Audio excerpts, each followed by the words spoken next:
Hola, mi nombre es el Pastor Tito y no saben qué emocionado estoy el poder estudiar el libro de Romanos juntos. Vamos a estar estudiándolos por los próximos meses y espero que sea de gran bendición para todos ustedes. Si nos quieren acompañar, vamos a estar estudiándolo cada miércoles de 5:30 a 6:30 de la tarde. Cada semana yo les voy a enviar un pequeño glosario, una pequeña guía para que puedan también durante la semana estar leyendo y repasando y llegar preparados para nuestra conversación los miércoles a las 5:30.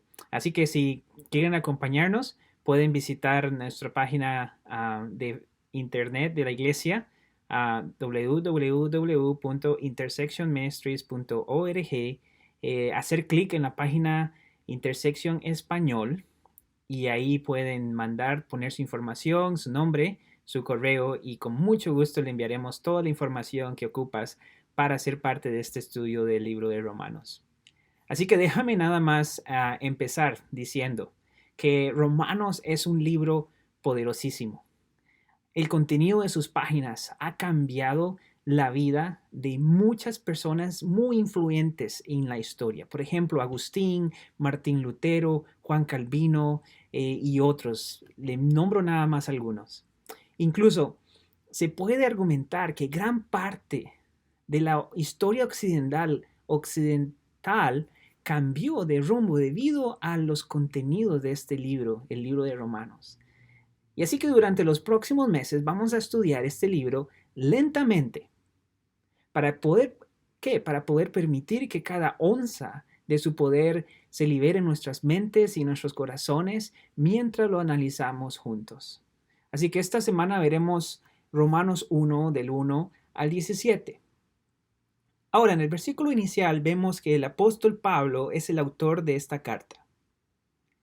Y en estos primeros 17 versículos, entonces, sirven como una introducción del libro. Entonces, donde Pablo primero introduce algunos conceptos claves sobre el Evangelio. Él habla acerca de unos puntos claves del Evangelio. Eso es lo número uno. Lo número dos, él nos dice la ocasión para su escritura, o sea, el contexto y por qué y a quién estaba refiriéndose y dirigiéndose con esta carta. Y tres, nos da el tema de esta carta, que es muy importante. Así que veamos algunos conceptos claves. El concepto clave entre el versículo 1 y el 6. Pablo aquí escribe muchas de las cartas en el Nuevo Testamento. Y a menudo si vos te pones a ver cómo él comenzó sus cartas, tiene algo en familiar, tiene un patrón familiar. Así que se presentó acá como apóstol de Jesucristo por el bien del Evangelio y proporcionó una serie de frases descriptivas que nos dicen más sobre el Evangelio y su misión. Así que en Romanos, esta introducción abarca los temas, los primeros 6 versículos. Después de presentarnos a los romanos como a un apóstol apartado para el Evangelio de Dios en el versículo 1, Pablo pasa a frases descriptivas sobre el Evangelio y su misión específica en él. Así que gran parte de lo que Pablo usa en Romanos 1, versículos 1 al 6, es diferente de cómo se escribe a sí mismo y al Evangelio en sus otras cartas. Hay una diferencia entre la carta de Romanos y las otras que él escribe en cuanto a la introducción. Y podemos aprender mucho sobre el Evangelio en esta introducción, simplemente. Pero quiero compartirle 3 puntos que son muy exclusivos de los romanos, de este libro de los romanos, y esenciales para comprender el mensaje de este libro. Así que primero, Pablo se asegura de que sepamos que este es el Evangelio de Dios. Otros libros de la Biblia pueden mencionar frases como el Evangelio de Cristo, puedes ver Gálatas 1:7 o Filipenses 1:27 y la frase preferida de Mateo, ¿verdad? Que es el Evangelio del Reino. En Mateo 4:23, en 9:35, en 24:14. Puedes buscar esos en tu tiempo.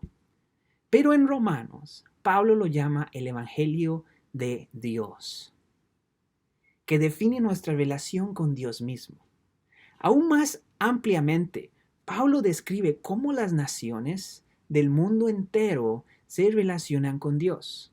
Así que los versículos 16 y 17 agregan más detalles diciendo que el Evangelio es importante. ¿Por qué? Porque revela tanto el poder de Dios para la salvación como la justicia de Dios. Así que este es el Evangelio de Dios, no el de nadie más, de Dios exclusivamente. Así que eso es lo primero. En segundo lugar, esta introducción nos dice que el Evangelio ha sido idea de Dios desde el principio de los tiempos. Así que Romanos 1:2 explica que Dios había estado prometiendo que este Evangelio llegaría algún día. Y el hecho de que lo hayamos visto fructificar y revelarse en la persona de Jesucristo significa dos cosas. Que primero, que Dios es fiel para cumplir sus promesas. Y lo segundo es que Él es suficientemente poderoso como para ponerlas en marcha. Pero este versículo también anuncia algo más. Anuncia el enfoque de Pablo al escribir esta carta.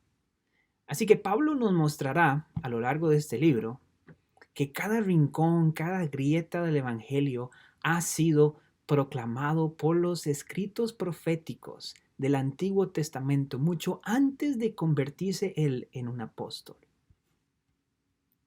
Así que ese es nuestro segundo punto, que el Evangelio ha sido idea de Dios desde el principio de los tiempos. Número 3.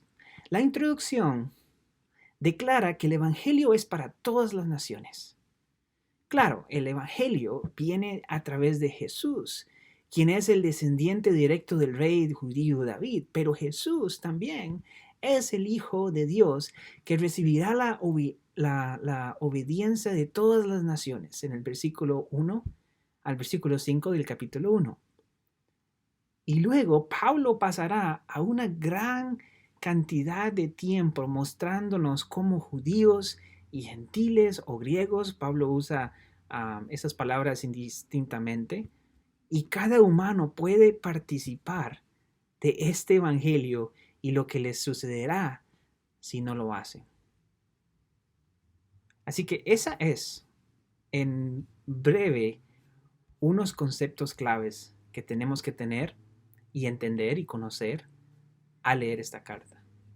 Ahora, la ocasión, o sea, el contexto, cuándo y por qué y a quién estaba escribiendo Pablo.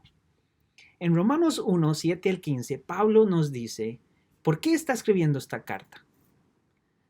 Pablo anhela visitar a los cristianos en Roma y predicarles el Evangelio en persona, en vivo de todo color.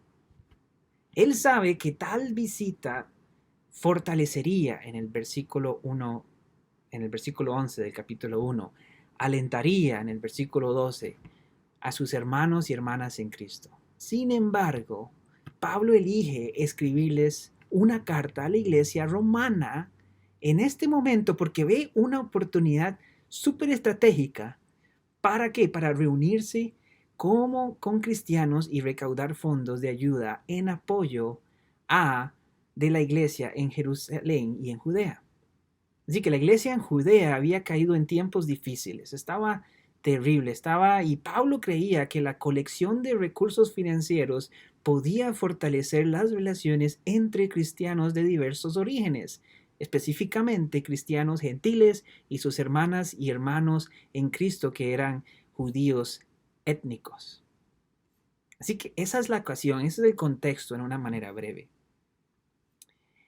El tema principal lo vemos en el versículo 16 y 17. Romanos 1, 16 y 17 funcionan como versos temáticos para Pablo. Y les invito a que memoricen esos dos versículos. En estos versículos, Pablo da su tema para la carta. Dos palabras, el Evangelio. El Evangelio revela tanto el poder de Dios para la salvación como la justicia de Dios a los que creen. Y este evangelio es para todos, tanto judíos como gentiles. Así que te invito, lee Romanos 1, 16 y 17 varias veces antes del estudio de mañana, de esta semana. Y cada semana te voy a mandar un video, te voy a mandar una introducción el día siguiente de nuestra reunión. Entonces, si nos reunimos miércoles, te voy a mandar un video y unas notas el jueves para que así tengas más tiempo para prepararte. Pero por ser la primera vez, te invito a que lea Romanos 1, 16 al 17 varias veces mañana, antes del estudio, para mantenernos enfocados en el tema principal de Pablo. Vamos a aprender muchísimo sobre el carácter de Dios al observar más profundamente el Evangelio de Dios en los romanos. Entonces, abróchense los cinturones de seguridad, ya sea que seas nuevos en el cristianismo o que haya sido tal vez un seguidor durante muchos años. Te aseguro que Romanos te va a proporcionar información que es vital para nuestro crecimiento y en nuestra relación con Dios. Que toda la gloria sea para Dios durante este estudio. Gracias.